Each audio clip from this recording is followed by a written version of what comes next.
Hey guys, I'm Jayce. Welcome back to Farmstead Forge. Today I'm going to take you through the steps to build a set of Bolt Jaw Tongs just like these, fairly simple ones.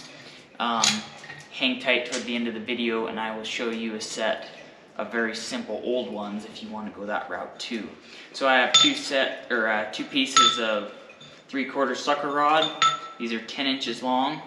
I put a score mark in with a grinder just so I can find it when I come out of the forge, and one is at 1 inch, and from this mark to this mark is 1.5 inches. So let's get rolling. The first step, I'm going to come on the far side, find my first notch, and I'm going to drive that down half on, half off. And then I'm going to come to my near side, and I'm going to drive that down. You have to do the second one at least, always on the near side, because it gives you a nice sharp edge to start your boss. And then we'll come in and begin stretching this section of the material out, and we'll get these roughed out, and we'll draw out our reins, and we'll finish this just like all my tongs. Always make your tongs exactly the same, and then when you flip them over, they'll be the right way.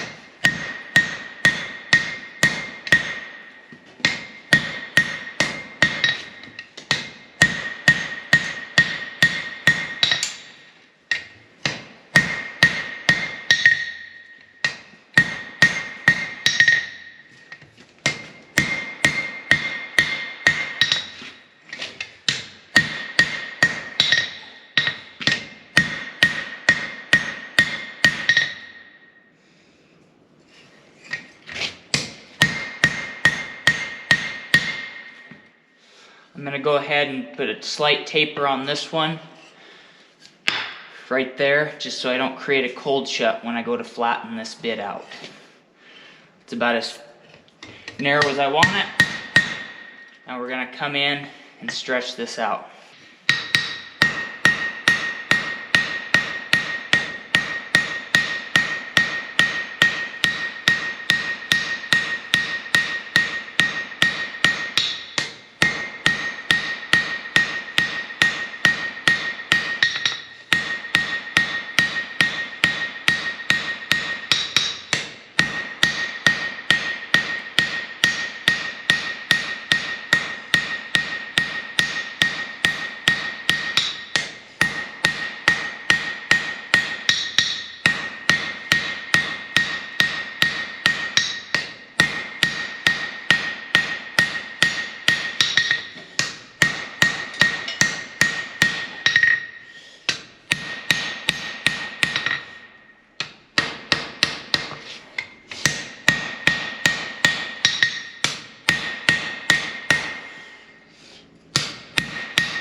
One more heat, I'm going to get that just a little bit thinner. I don't want it too thin to finish our reins. And then we will finish up our boss and get our rein step going.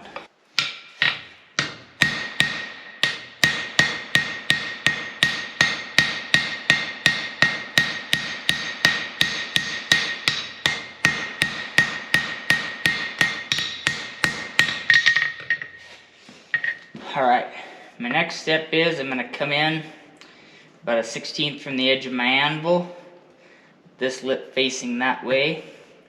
I'm going to come half on, half off. That's going to smash my boss down. I want it a little bit thicker than about 3/8 of an inch because that's what my rein's going to be, and I don't want any binding on my reins.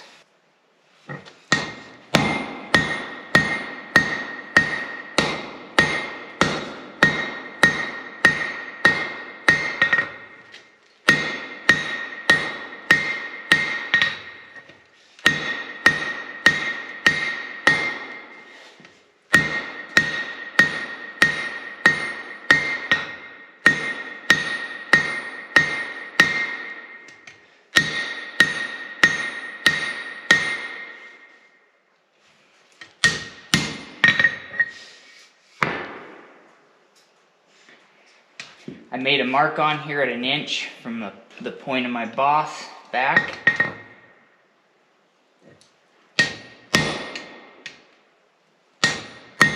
gonna mark that. So that side is up when I come out of the fire. Put that right to the edge of my anvil. Come up here and half on, and drive that down. An inch makes a nice tidy boss. You can give yourself a little bit more if you're worried about that.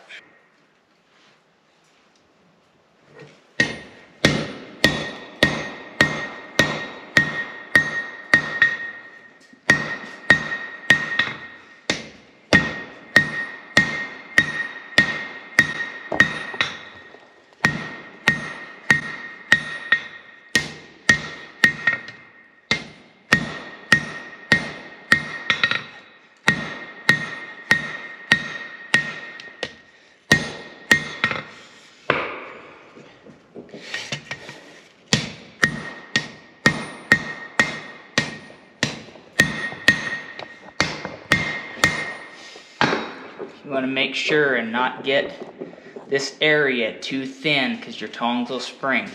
I'm going to come back and we're going to refine all this, but we'll just leave that there. We're ready to draw out my reins. You can do it on your horn, however you want. I'm going to do it on my power hammer. If you want to see me draw reins out by hand, you can check this video up here in the corner out, and that's me building a set of pickup tongs, and I do it all by hand.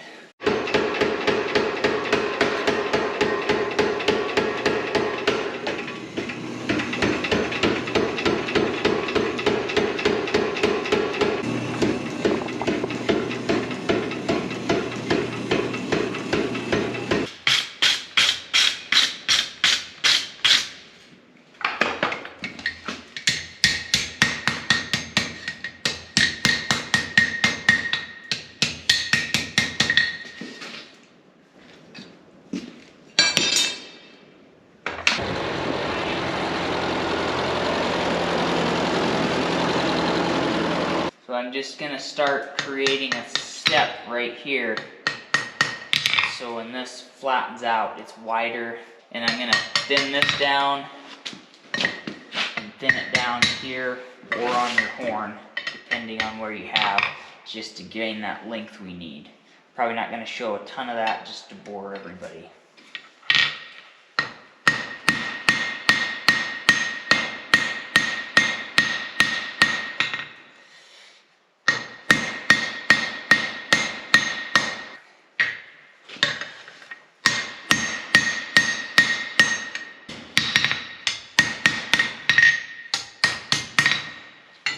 Come in here and clean that up a little bit. Clean my box up a little bit.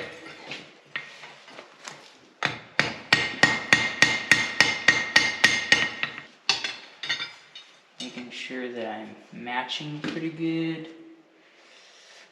Looks pretty good. Next I'm going to come in after I get just a little more length out of this one to match my other one. And I'm going to come and flatten that down. You want to make sure and tack your material back a little bit and then down, because if you just smash it flat, you could create a cold shut right in here.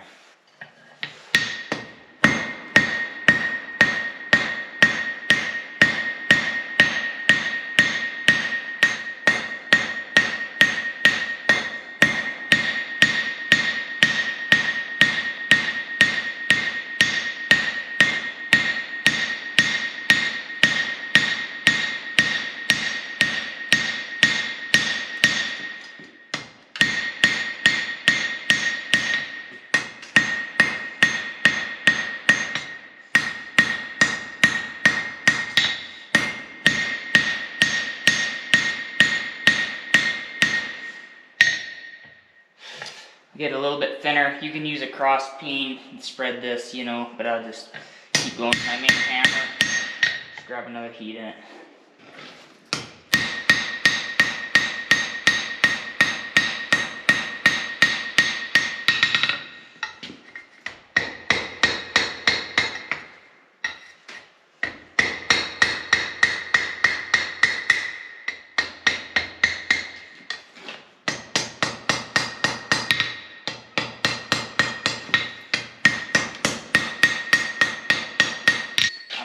V-swage to start this, and then probably a cross peen, then I'll come in with a chisel, kind of like on my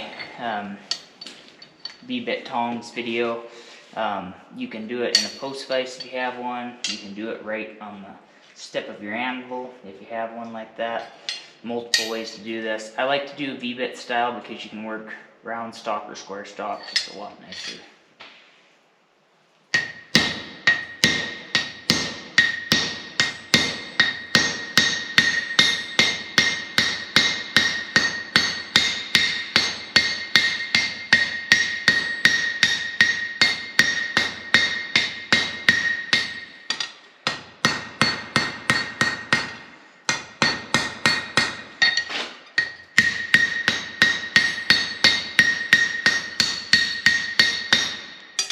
Could leave it round like that if you want them round.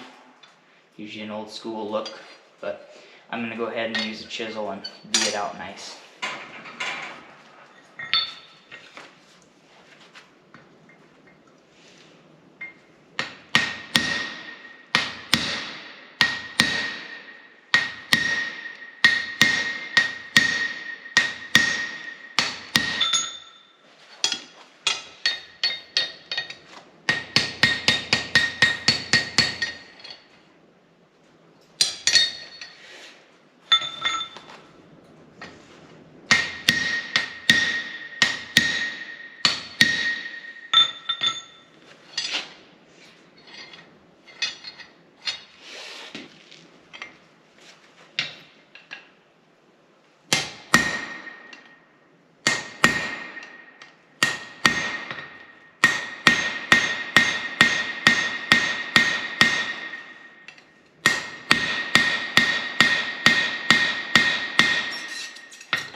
Alright, so we're ready to hot rasp. Just want to make sure your lines all don't touch. Any of your boss needs cleaned up.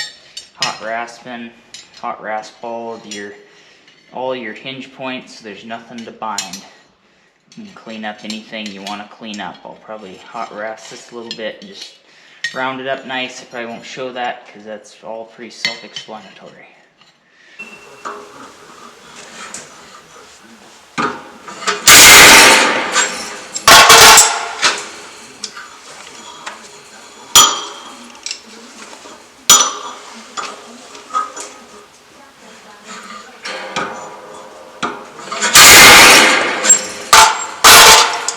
Alright, so when it comes to rivets, I make a lot of my own, but these rivets are nice. I get them from Hanson Rivet Co. They're a flat rivet, kind of like a farrier style, but they're nice for beginners or people that come out to my shop for their first set of tongs because they just sit right flat on your anvil, and it's just a lot easier to set you up for success. So I'll throw a link in the description for these, or I'll put one right up here in the corner of the screen if you want to check those out.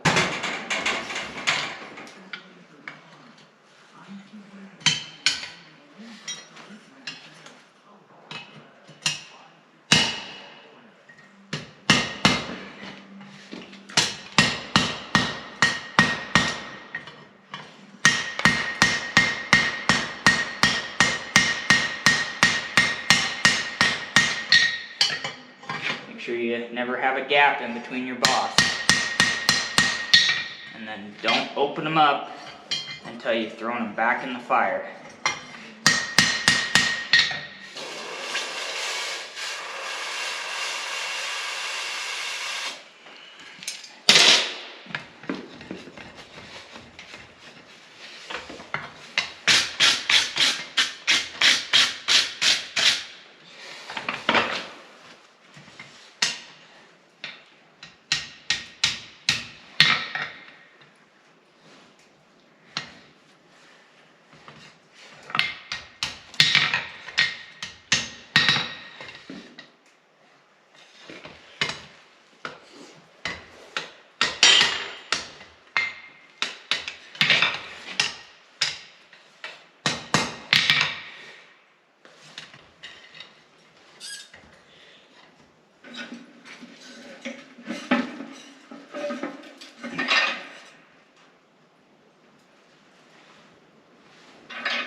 Alright, as promised, so if you look at these antique Bolt Jaw Tongs, they're just basically forged flat, and then they put their half cup or whatever you want to call it for your bolt jaw. The thing I don't like about these, it's for doing a V-bit, it's really hard to go from your transition from here to here without having this narrow. Set I forged a few years ago that basically just a quickie set I needed. They're the same way. If you guys want to drop a comment, let me know what you want to see next for a set of tongs. I could do a set like this with offset reins and shoulders, farrier style, just like this set I forged these box jaws a couple days ago. So these didn't turn out too bad. They're just a little bit wonky. I could have taken some time and got them a little more proportionate. Bolt jaws are definitely not my most favorite tong to forge. I don't use them that much, but they are very handy to have. So if you like the video, hit like, hit subscribe. If you want to see some of my extracurricular activities out of the shop, you can follow me on Instagram. You guys have a Merry Christmas, keep it simple, and we'll catch you in the next one.